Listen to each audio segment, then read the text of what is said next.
কাউতিয়া থানা স্বেচ্ছাসেবক দলের অন্তর্গত 22 নম্বর ওয়ার্ড স্বেচ্ছাসেবক দল কর্তৃক আয়োজিত স্বেচ্ছাসেবক দল নেতা মজরুর অকাল প্রয়াণে আজকের এই দোয়া ও আলোচনা সভার সম্মানিত সভাপতি গাজীপুর মহানগর স্বেচ্ছাসেবক দলের সাবেক সহসভাপতি মোহাম্মদ জহিরুল ইসলাম, আজকের এই আলোচনা সভা ও দোয়া মাহফিলে যিনি প্রধান অতিথি হিসেবে উপস্থিত হয়েছেন, যিনি বিগত ফ্যাসিবাদী আমলের 17টা বছর রাজপথে থেকে ছাত্র রাজনীতিকে শুরু করে আজ গাজীপুর মহানগর স্বেচ্ছাসেবক দলের বিপ্লবী আহ্বায়ক, যিনি ফ্যাসিবাদী সরকারের এবং এই ফ্যাসিবাদী আওয়ামী পুলিশ লীগের বিরুদ্ধে থেকে যিনি কেন্দ্রীয় কর্মসূচি প্রতিটি বিক্ষোভ মিছিল, হরতাল, অবরোধ এই আমাদের মতো এই মজদুরদের মতো যা সকাল সন্ধ্যা দুপুর বিকাল রাত বিরাত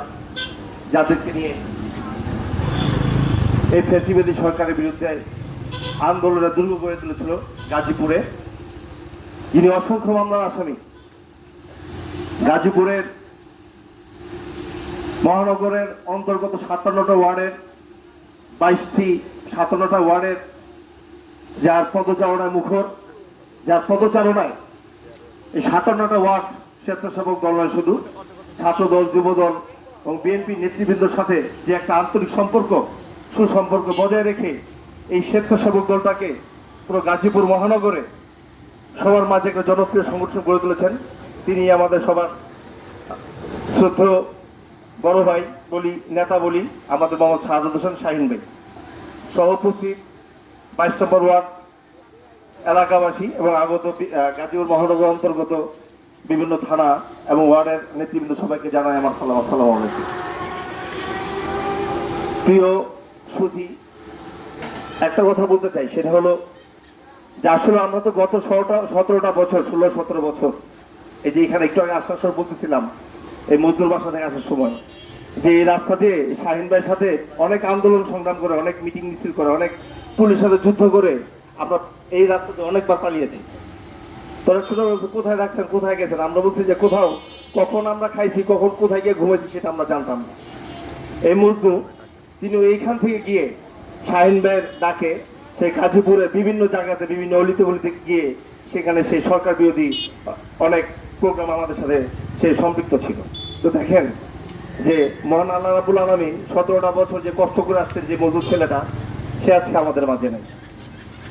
সে আজকে আমাদের মাঝে নাই। তার পরিবারের মাঝে এক বিশাল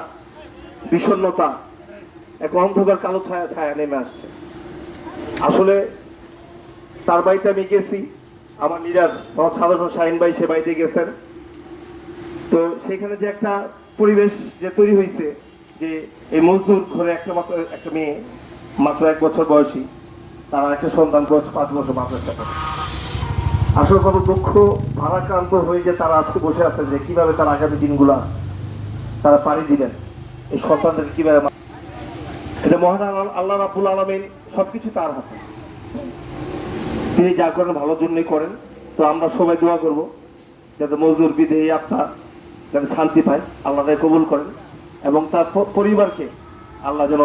তার পরিবারকে রক্ষা করেন, হেফাজত করেন, এই আশাবাদ রেখে আমি আমার কথা শেষ করছি। আসসালামু আলাইকুম।